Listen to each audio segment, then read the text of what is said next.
Hi friends உங்கள் Tyson அப்படியே சோனிக்கு இந்த வீடியோவில் Pushpa part 2 Pushpa the rule படத்துக்கு நான் அப்படி தான் பார்க்க போகிறோம்.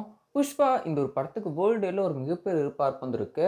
உங்க எல்லாருக்குமே தெரியும் புஷ்பா பார்ட் 1 பொறுத்த வரைக்கும் 400 கோடிக்கு மேலே கலெக்ஷன் பண்ணிருந்துச்சு. இப்போ பார்ட் 2 பொறுத்த வரைக்கும் 1000 கோடி ப்ரொடக்ஷன்ஸ் எல்லாம் இந்த ஸ்பிட் வந்து பண்ணுறாங்க. பட் எனக்கு இந்த ஒரு படம் அவ்வளோ பெரிய கலெக்ஷன் பண்ணும் அப்படிங்கிற நம்பிக்கை எனக்கு வந்து கிடையாது. ஸோ உங்களோட ஒப்பீனியன் மறக்காம கீழே கமெண்ட்ஸ் ஷேர் பண்ணுங்கள். இந்த ஒரு படத்துக்கான ப்ரீமியர் ஷோ வந்து படத்தை வந்து டிசம்பர் 5 ரிலீஸ் ஆகுது இல்லையா?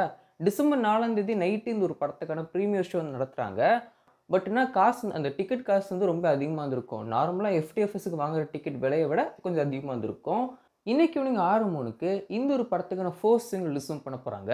ஏற்கனவே இந்த ஒரு சாங்க்கான ப்ரோமோ ரிலீஸும் பண்ணியிருப்பாங்க. நீங்களாம் கேட்டிருப்பீங்க அப்படின்னு நினைக்கிறேன். சாங்க்கான ப்ரோமோவில் சாங் கேட்க நல்லா இருந்துச்சு. அந்த ஒரு கொஞ்சோண்டு பிட்டு கேட்க நல்லா இருந்துச்சு. ஃபுல் சாங் எப்படி இருக்க போகுது அப்படின்னு சொல்லிட்டு இன்னைக்கு ஈவினிங் 6:03க்கு நம்மளாம் கேட்க வந்து போகிறோம். இந்த ஒரு சாங்குமே ஒரு கப்புள் சாங்காக தான் இருக்கு வந்து போகுது. நம்ம ராஷ்மிகா மந்தனாக்கும் அல்லு அர்ஜுனுக்கான ஒரு சாங்காக தான் இருக்கு வந்து போகுது. சாங்க்கான ஒரு சில ஸ்டில்ஸ் ப்ரோமோவில் வந்து காமிச்சிருப்பாங்க. ப்ரோமோவில் பார்க்க நல்லா இருந்துச்சு. ஸோ ஃபுல் சாங் எப்படி இருக்க போகுது, டான்ஸ் ஸ்டெப்ஸ்லாம் எப்படி இருக்க போகுது அப்படின்னு சொல்லிட்டு வெயிட் பண்ணி பார்ப்போம். இன்னைக்கு ஈவினிங் 6 மணிக்கு புஷ்பா படத்துக்கான Pushpa part 2 Pushpa the rule படத்துக்கான ஃபர்ஸ்ட் சிங்கிள் ரிலீஸும் பண்ண போகிறாங்க டி சீரிஸ் யூடியூப் சேனலில். அண்ட் படத்தை டிசம்பர் 5 வேர்ல்டு ரிலீஸும் பண்ண போகிறாங்க. படம் 1000 கோடி கலெக்ஷன் பண்ண போதா அப்படின்னு சொல்லிட்டு வெயிட் பண்ணி பார்ப்போம்.